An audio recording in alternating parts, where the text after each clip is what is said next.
guys, listen up. What the hell are we supposed to do, Rex?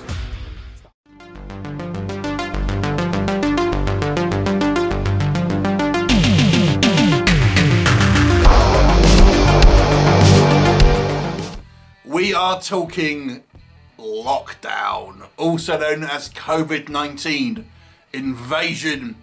Written and directed by Micah Lyons and stars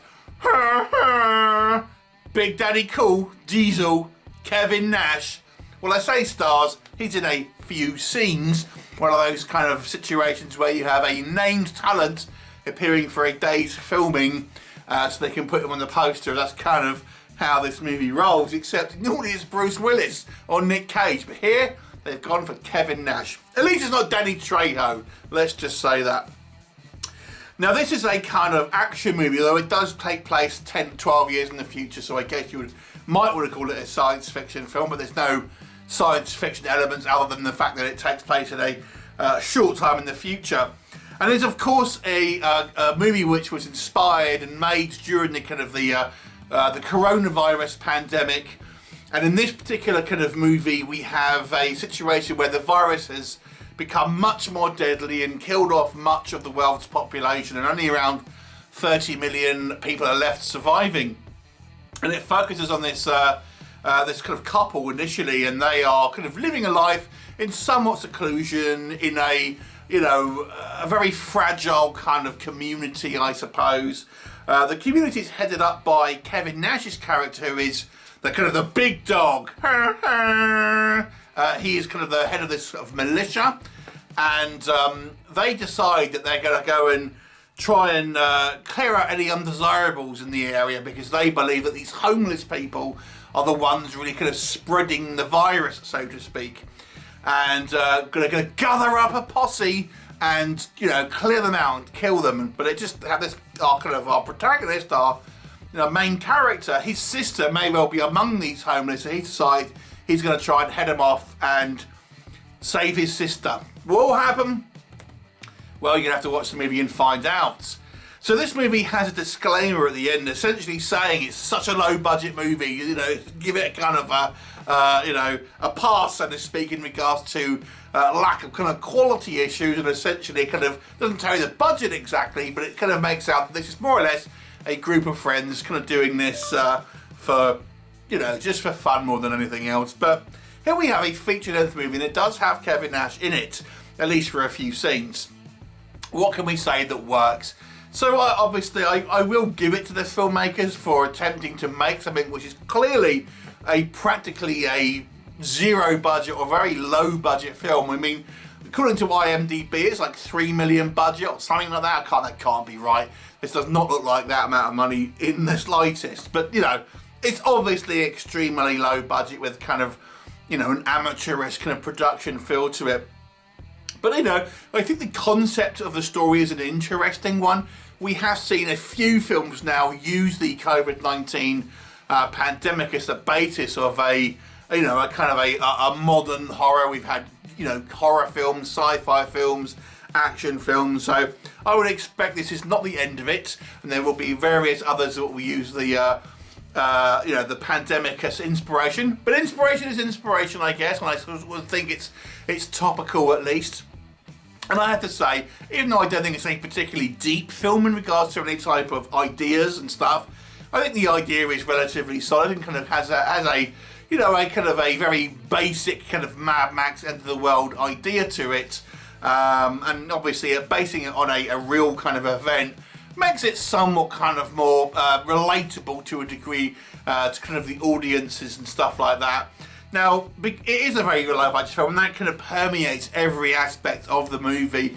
But there are a couple of reasonable kind of like action kind of like sequences and a little bit of kind of like stunt work, which I have to say again, for the kind of the low budget film that it was, I actually didn't think it was too bad, and it came across as some okay kind of fight sequences. I'm not saying this is John Wick or anything like that, but for what is clearly a very amateur production, I think some of the kind of the action sequences were reasonably kind of well filmed, reasonably kind of well choreographed, and were okay on a kind of a visual standpoint. And The pacing of the film, the idea here, I think is reasonable as well. It's you know, it's not a deep film, as I say, but you know, I think the concept is okay and it's reasonably well paced.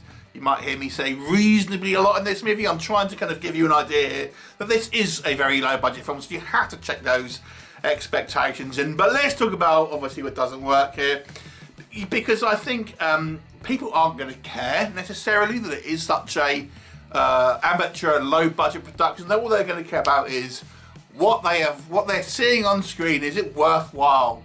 And I have to be honest with you, despite I think all the goodwill in the world, this film is very, very amateurish, and I think it will fall below people's expectations. There's a lot of like, you know, Kevin Nash on our cover thinking he's going to be a main character.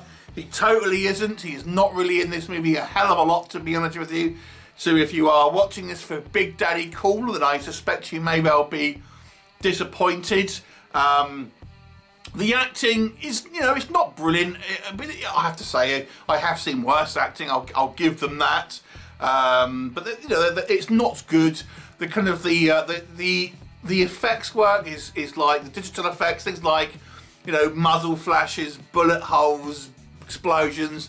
It just looks like After Effects. You know, someone's got a kind of a basic effects package and has kind of made this film. And I feel sometimes with these type of like low budget films, sometimes less is more. And I think you know, people have we can do an explosion, you know, this kind of CGI explosion that we'll put in, but it kind of, maybe you should have just worked around that somehow. You know, just because you have it on this basic effects package, sometimes it's not worth it.